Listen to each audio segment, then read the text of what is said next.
two brothers. One's name is Rich, the other one is Mike. Now, Rich seemed to live up to his name, and he became a very successful businessman.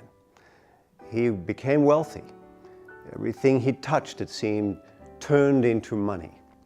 Now, on the other hand, Mike, the other brother, he didn't seem to worry too much about climbing the ladder. He took these seasonal jobs, on farms and maybe resorts and places that would just hire people temporarily. Well, Rich, the first brother, concerned himself about his brother who wasn't really making it very well.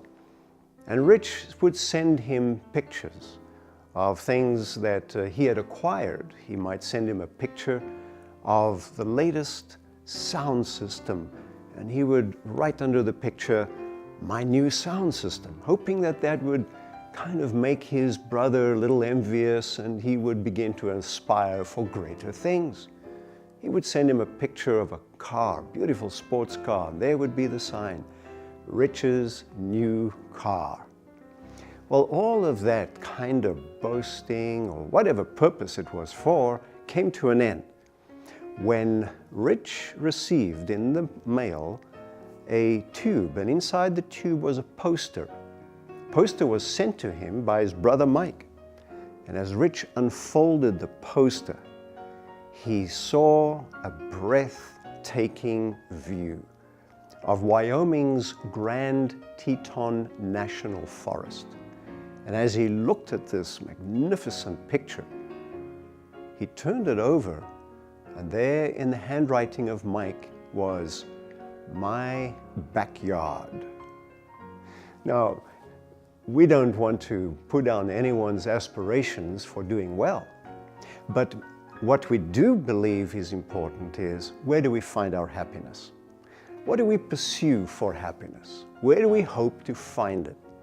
How do we aspire for happiness? If you compared Rich with Mike, which one do you think had lasting happiness?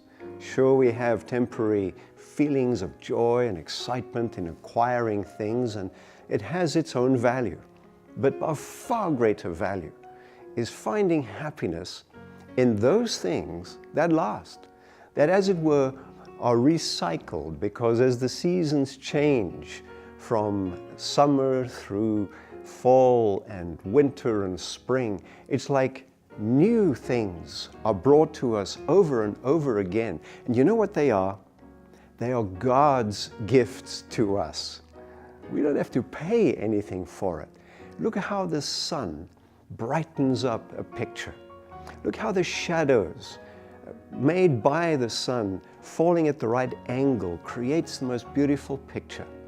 You remember sitting and watching the birds and listening to their song, admiring flowers that are maybe growing in your garden. These are God's gifts to us that are to increase our happiness, are to tell us that God has enriched us with real value. It is beauty, it is fresh, it is renewing all the time. And if that way we see God's glory, we see His generosity, and our relationship with God deepens because our happiness is found in Him and in the gifts that He gives us. My name is Ivan Blake, Senior Pastor of the Seventh-day Adventist Church in Fletcher, North Carolina. If you want to know more about us, you can go to our website, www.fletchersta.org. Our purpose is to lift Jesus up and to love people in. And remember, God gives you happiness as He gives you Himself.